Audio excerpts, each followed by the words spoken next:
I never expected to spend Christmas Eve alone. My family had traveled to visit my grandparents, leaving me in the house for the first time in years.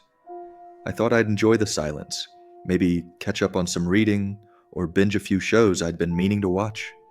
I decorated a small Christmas tree in the living room, with its lights twinkling against the walls that stretched across the room. Everything was peaceful, calm even, but there was this nagging feeling, a slight prickling sense that I wasn't completely alone. Around midnight, I was curled up on my bed, scrolling aimlessly on my phone, when I felt the softest push against my bedroom door. My first thought was my cousin. They lived nearby, maybe they'd forgotten something. "Come in," I said, trying to sound normal, though my voice felt louder than it should have, in the quiet room. I got nothing back. The door swung back slowly, then stopped. No one was there. I looked at the door, frightened. My heart began to hammer in my chest. Maybe it was just the wind, I thought to myself. The house was old, doors and floors creaked constantly. I tried to convince myself it was nothing, just my imagination. I looked around my room. The tree's lights blinked steadily, casting light shadows on the walls. At that point, my phone was humming faintly in my hand. The atmosphere should have been comforting, but instead, it felt like the silence was pressing against me. Curiosity and unease warred inside me. I decided to check downstairs. I hoped the air felt different there. Maybe I'd just imagine it all if I could move around. Each step down the staircase groaned under my weight. I could hear the faint jingles of my neighbor's Christmas lights outside mingling, and the distant sound of traffic, but in contrast, my house felt unnatural, expectant. The shadows in the corners stretched in strange directions, almost like they were watching me. I want to believe I imagined this part because what else is there to do when you find yourself in this kind of situation? At the bottom of the stairs, I noticed the kitchen door, which I had left closed, was slightly open. I didn't remember opening it. My hands began to shake as I reached for the knob. The moment I touched it, I could feel the cold air brushing my fingers. My stomach twisted. I swung the door open. Nothing. Just the empty kitchen and the faint smell of pine from the tree still filling the living room. I returned upstairs, trying to shake it off. Maybe I should just call my parents. But when I picked up my phone and called their numbers, for some odd reason, the call wasn't able to connect.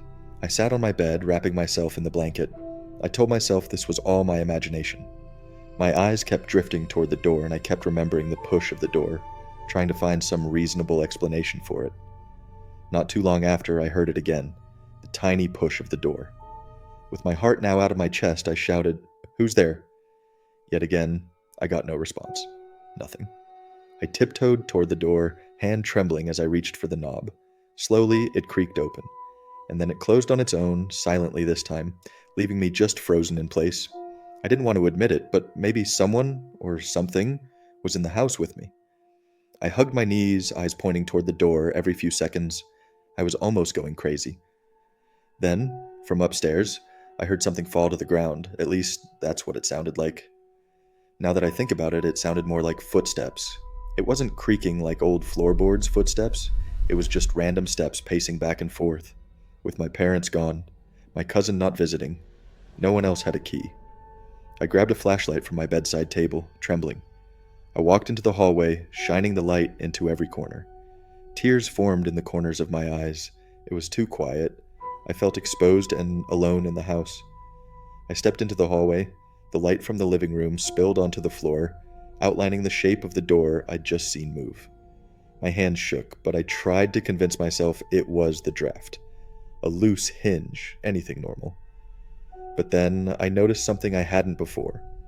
The small rug beside my bedroom door, the one that always stayed straight, was slightly pushed to the side, like someone had dragged their foot across it while standing there. I stared at it. I hadn't walked on that part of the floor since morning. I backed away, closed my room door, locked it, and sat on the floor with my knees pulled to my chest, and I stayed awake until morning.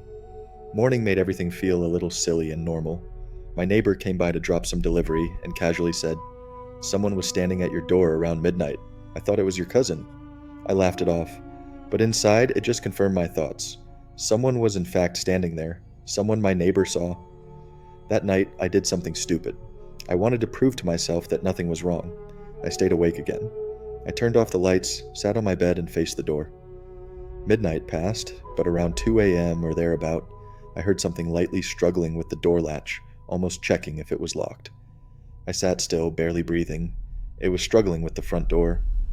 My heart dropped into my stomach. My parents always deadbolt the door before traveling. I double-checked it earlier myself. I knew that sound. Someone or something was trying the handle, gently testing if they could get inside without making noise. The house went dead silent. I reached for my phone, but my hand shook so badly I dropped it on the mattress. The sound felt loud with everything happening. Then there came a long, stretched silence. I didn't check. I didn't move. I stayed exactly where I was until morning light came through the curtains. The next day, I decided to check the front door. I told myself I was being paranoid. The deadbolt was still locked. But the doorknob, the part you twist, had a greasy fingerprint on it. I wiped it off immediately. I even tried to forget it.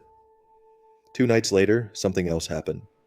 I woke up around 2 a.m., and it's always 2 a.m. Anyways, I woke up because of a notification on my phone. A motion alert from the porch light camera. My dad installed it years ago. The footage was grainy, but clear enough. The same time I heard the doorknob trying the other night, a figure stood at my door, just standing facing the door and not moving. I watched the video 3 times before realizing something. The person wasn't wearing a mask. They obviously weren't trying to hide. Their face was completely visible, but I didn't recognize them. I didn't tell my parents. I didn't tell anyone. I couldn't explain it without sounding dramatic. But even after I moved out years later, even after building a whole new life in a new town, every Christmas Eve at midnight, I still check the peephole because deep down, I know the truth. Whoever was at my door that night was there for me. And I still don't know how long they'd been coming before I finally noticed.